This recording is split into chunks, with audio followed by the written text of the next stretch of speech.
विधानसभा निवडणुकांच्या तयारीसाठी भाजपच्या कोर कमिटीची बैठक पार पडली। ओएसिस फर्टिलिटीच्या तज्ज्ञांनी IVF उपचार पद्धतीद्वारे 1 लाखांहून अधिक जोडप्यांना मातृत्व प्राप्तीचा आनंद दिला आहे।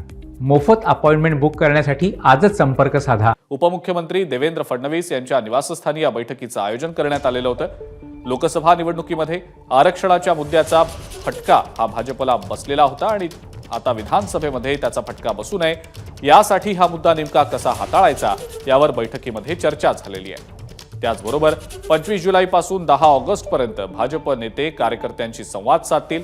3 टप्प्यांमध्ये हा संवाद दौरा होईल, त्यावरही सविस्तर चर्चा झालेली आहे।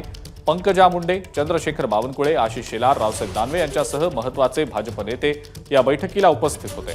दुसरीकडे आज मुंबईमध्ये राष्ट्रीय स्वयंसेवक संघ आणि भाजपची महत्त्वाची बैठक पार पडणार आहे आणि या संदर्भातली अधिक माहिती आपण जाणून घेणार आहोत। सुशांत सावंत आपले प्रतिनिधी आपल्या सोबत आहेत सध्या। सुशांत, भाजपच्या कोर कमिटीची काल खलबत झाली, महत्त्वाचे नेते बैठकीला उपस्थित होते, त्यानंतर आता आज मुंबईत संघाचे पदाधिकारी आणि भाजपच्या नेत्यांमध्ये सुद्धा महत्त्वाची बैठक होणार आहे। सुशांत, बैठकांच्या या सत्राविषयी नेमकं काय सांगताय? अजिंक्य, आपण जर बघितलं असेल तर भाजपचं पुण्यात अधिवेशन झाल्यानंतर आता भाजपच्या बैठकांचा जोर जो आहे तो वाढलेला आहे।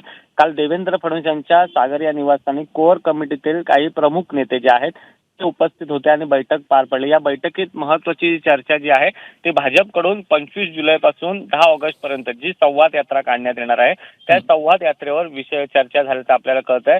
या संवाद यात्रेत भाजपचे प्रमुख नेते कोणत्या भागात फिरतील यावर देखील चर्चा झालेली आहे। आपण जर बघितलं असेल तर लोकसभा निवडणुकीत भाजपला अपेक्षित यश मिळालं नाही, त्यानंतर खऱ्या अर्थानं विधानसभेसाठी भाजपनं तयारी केलेली आहे। अमित शहा यांनी देखील कार्यकर्त्यांचं भाषण केलं आणि त्यावेळी देखील त्यांनी आपल्याला विधानसभा जिंकायची असं मत मांडलं होतं। त्यानंतर आपण बघितलं असेल तर भाजपच्या बैठका वाढल्या। आज देखील भाजपची संघाच्या प्रमुख पदाधिकाऱ्यांसोबत ठीक आहे, या बैठकांमधून आता नेमकं काय निष्पन्न होतं हे पाहणं महत्त्वाचं असेल। सुशांत, धन्यवाद आपण जी माहिती दिलीत त्याबद्दल।